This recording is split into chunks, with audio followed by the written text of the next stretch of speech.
US military na Iran gi cargo jahaz ama phajin khre Iran khut hangani haina wasakli Gulf of Oman da naval blockade thugaiduna hondokhina bo honakhiba Iran gi cargo jahaz ama United States military na phajil le haina US ki president Donald Trump na lauthokre Phit chama palom sangba amasung aircraft carrier amaga harap manana lumba tuska koba Iran gi phiran chingkhatpa cargo jahaz ama akhoi gi naval blockade thugairaga hondokhina bo honarakre makhoido afaba oikhidre haina Trump na mahaki social media da post tawrakhi cargo jahaz adu US ki destroyer jahaz amana thattuna khamna warning tawkhi maduda Iranian crew na thawa sakhide maduna maram oiduna akhoi gi navy na cargo jahaz adu gi engine room da pokhai halaga hogai khi jahaz adu hojik US marine gi custody da leire haina President Trump na haikhi jahaz phajin bagi thodo kadugi matungda Iran gi top joint military command na US military gi armed maritime piracy asigi mayokta Iran na khut thagani haina warning tawkhi US na cargo jahaz ki engine room da kapsinduna thugai khraba matungda Iranian forces na su US ki land gi jahaz sing da drone attack tawkhi hairi Iran gi attack sing adu target yobudi ngamkhide haina thajari Strait of Hormuz ase international samudra gi lambi ni haina China na phongdokhre Strait of Hormuz ta Iran gi tana thanaba yararoi da hak lei haina Iran na claim tawkhraba matungda China na yamna maruoiba samudra gi lambi ase international samudra gi lambi ni haina phongdokhre Chinese President Xi Jinping na so mahausa gi phibam da jahaz honba yanabagi damak Strait of Hormuz hangdokpiu haina appeal tawkhre Strait of Hormuz ta mahausa gi oiba mong da jahaz honba yahanba haibase regional lebak sing amasung international community gi interest leiba wafam ni haina Xi Jinping na Saudi Arabia gi crown Prince Mohammed bin Salman ga phone da wari sanabada phongdokhi marakasida Chinese Foreign Ministry na Sea of Oman da US ki land gi jahaz amana Iran gi cargo jahaz amada kapsin khiba amasung phajin khiba gi thodok adugi matang da yamna nungnang ba phongdokhre North Korea na amuk khanna cluster warhead changyeng tawkhre tha sigi manungda anirak suboina North Korea na cluster bomb warhead sing puba ballistic missile changyeng tawkhre hairi wafam ase North Korea gi official oiba Korean Central News Agency na report tawkhibani cluster munition changyeng tawbugi wafam ase ngarang South Korea Japan amasung United States na North Korea gi nongpok samudra mapanda missile kaya marum kapkhre haina report tawkhiba duga mari leinagani haina thajari Korean Central News Agency report amagi matunginna upgrade tawraba Hwasong 11 RA ballistic missile manga cluster warhead sing amadi fragmentation mine warhead sing haptuna changyeng tawkhi hairi cluster bomb haibase aina yadaba maramna North Korea na kanna changyeng tawkhalakpa sina lebak kayada nungnang ba pokhali women quota gi bill Modi na hatkibani opposition na delimitation bill khaktana thengna khibani haina Congress ki president Malik Arjun Kharge na haikre Congress president Malik Arjun Kharge na Prime Minister Narendra Modi na Englishing ani kunma pandagi chanaba hogadaba Lok Sabha amasung Assembly seat singda nupi singi quota purakadaba Constitution Amendment bill adu hatkibani amasung opposition de delimitation bill khaktamaki mayokta thengna khibani haina phongdokhre West Bengal Assembly Mikal gidamak state asida pak sana campaign tawriba Prime Minister da attack tawraduna Kharge na Modi da mahak state asigi Chief Minister oiningbagi apamba leibra haina hangkhre Prime Minister Modi na matam sangna Bengal gi mafam kaya da koina chali aduga mahaki official oiba thabakta dina thairi haina Kharge na claim tawri mahak West Bengal gi Chief Minister oiba pambra natraga lebak asigi Prime Minister oina adumak leiba pamlebra haina mahakna hangkhi Prime Minister na Congress amasung atopa opposition party singda Englishing ani kuma pandagi chanaba hogadaba Lok Sabha amasung Assembly seat singda nupi singi chada control doi reservation tawnabagi Constitution ge kuntra homdoi suba amendment bill lisingani kuntaruk parliament pass tawna bahona bada athing ba pi khiba matungda makoina matam sudringai da angang hatle haina maral sikhibagi paukhum piraduna Phakhre na haike nupi singi reservation halibadi mahakne aikhoide delimitation bill adugi mayokta thengnabani amasung nupi singi quota bill adugi mayokta leikide haukiba tang 19 da Prime Minister Narendra Modi na opposition party singda government na angamba thak ta honaduna parliament ta pukhalakhiba nupi gi reservation bill ado pass tawhandaduna minung si leitana nupi singi manglan mangphaun hankidre haina maral sikhibani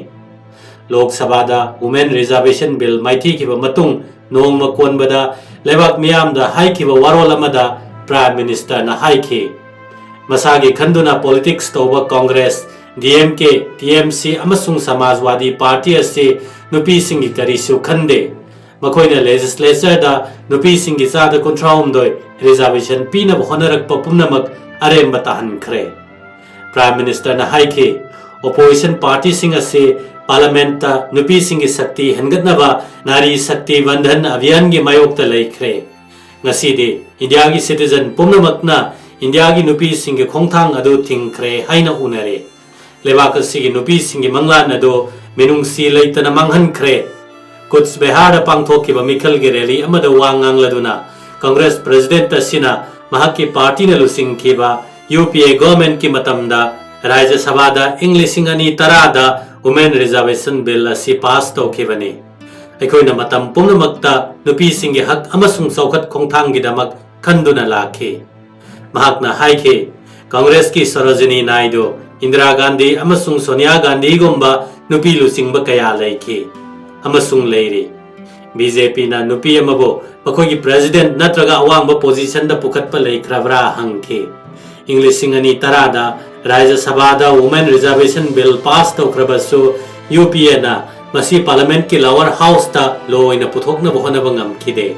maduna masi ya khidabani haike rally aduda Phakhre na hai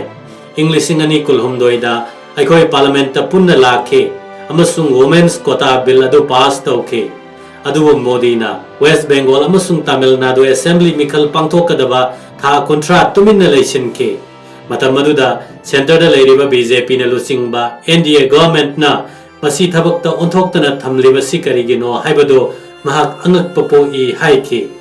English ani kulumdoi gi September thada parliament na miyamna women reservation act hairaga khangnaba Nari Shakti Bandhan Abhiyan se pass tawke masina Lok Sabha amasung State Legislative Assembly da leiriba seat singi ahum thokpagi ama nupi singi reserve tawgadabani masi mamang chayol khaktada English ani kunma pandagi chanaba haunaba hairiba law asimak amend tawnaba parliament ta debate tawnaba puthokhi hairi BJP na Manipur bo mai thari haina Rahul Gandhi na haikre Bharatiya Janata Party na Manipur bo mai thari haibagi maral siraduna Manipur da thokliba irang asigi responsible lebak pairiba BJP na pugadabani haina Lok Sabha gi opposition lusingba Rahul Gandhi na phongdokhre Tamil Nadu da Kolachel da pangthokiba mikhal ge rally da saruk yaraduna Rahul Gandhi na hai Manipur da militant sing na chatharakpa attack ta pikliba angang leikhidaba amadi state asida thokliba irang asigi responsible lebak pairiba BJP government na pugadabani Rahul Gandhi na haike Manipur da thokliba se karino haibadu aikhoini yengse ing tappa state amo irambani BJP na state ase mai thari mi chama hena sikhre hojikso state asida civil war chathari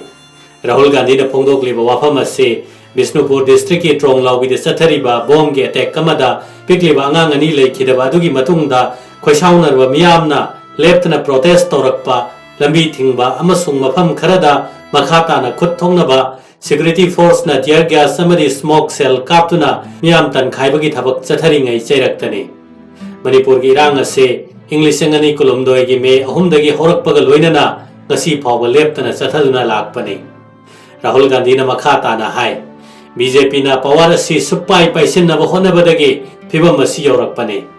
party asina power ase paisalaga Delhi dagi lengak pa pame Tamil Nadu gi oina so AIADMK asi BJP ki khulai ama oina laikhre Tamil Nadu ki chawkhat thorangda yamna chawba thodang loramba AIADMK na hojikti ahamba tharoiga chap manare party asi lusingba sing corruption na maram oiraga surrender tawkhre BJP na lebak asida identity ama khaktamak masak takna ba honari aikoina thajabadi state khudingmakki masagi oiba kholau leijai BJP na atopa khudingmak kauthokraga tradition ama loan ama amasung history ama semba pami haina Rahul Gandhi na phongdokhi asigumba cherakasida Tamil Nadu ge assembly mikal lisingani kuntaruka se tangkak ama khaktada April kulumdoi da pangthokna ba sem sakhre vote masing ase me mari da thigada bane status sida DMK na lusingba progressive alliance amasung AIADMK na lusingba NDA ga lamba tawnare masida BJP amasung PMK yaure MP Bimol na Center da point tarani thoi ki charter of demand thamkhre Manipur da English ingani kulumdoi gi me ahumdagi chatharak leba irang ase center na loisinna bohona bagi mahutta political agenda ama thamduna thabak tawduna leire haina MP Dr. Angomcha Bimol akoijamna center da point tarani thoi gi charter of demand thamkhre Manipur da thokleba thodokasi matang da MP Dr. Bimol akoijamna thamkiba point tarani thoi gi charter of demand sing aduda angangani hatkibagi matang da atenba matamda thijinduna maral leba sing chairak piyo security na nongmai kaptuna mi ahum sikibagi inquiry tawgadabani ukrul amasung kamjong da thokiba thodok thijingadabani lona yadaba khulai paiba singi matakta crackdown tawgadabani Manipur police mapangal kankhalalo center na khut thingjinba toklaga state ki authority amukhan na piyo pre movement yahalo English ingani kunumdoi gi chatharakpa pending leiriba inquiry report phongdo misi mina amade asokapan nangkiba singda compensation piyo Manipur gi damak economic package piyo stockholders singi marakta wari sanaba haubiyo illegal immigration amasung border issue hakchinna yengsin biyo amasung census ki thabak review tawbiyo hairi New Delhi da leiba All India Congress Committee ki office ta pangthokpa pawgi mifam amada MP Dr. Angomcha Bimol akoijamna hai India government amasung Manipur government na status sida ingtappa hanjinnaba kanna honarabasu inauna violence ki thodok kaya leptana thoktuna leitapham khangdaba phibam amada leiri mahakna hai party asigi lusingba sing yauna kayarak hanna lauduna lakpa wafamde India government na Manipur ase atopa lebak amagumna leibagum yengduna leire Prime Minister na status sida matam chana satkidraba matung project kaya sanganabagi damak pung khara Imphal da yoramba sinatana pukning changdana leiri masina maram oiraga status sida lepa leitana violence ki thodok kaya thoktuna lakle asigumba thodok sing ase national media na report tawidaba si laibak thibane tha asigi tareta Bishnupur district ki Tronglaubi da leiba Bihar da BSF oina mathau tawriba jawan amagi yumda bomb ge attack chathaduna tumduna leiriba pikliba angang ani hatkhe amasung apokpi mamabo phibam thina sokhanke haukiba sahi ahum asida angang amadi nupi yauna mioi kaya hatkre loinana thokhaningdaba thodok kaya thokre aduba hojikso Manipur gi phibam asi lakchinba ngamdana leiri government na state asida lona yadaba mongda buffer zone semduna miyambu tokhai khaidokduna thamli haina Congress ki MP asina phongdokhi Bimol akoijamna hai MP amoina ai isagi constituency phawba chatpada security force na thingli hiram asigi matangda legal order amatta leibanate constitution na yadaba mongda MP ama phawba chatpada government asina thingli masina miyam marakta tokhai tahanduna thamli lebak asigi mi amana masagi mayumda changba phawba yahandana thamli masigi mathakta airport highway amasung educational institution phawba chatpa yahandana thamli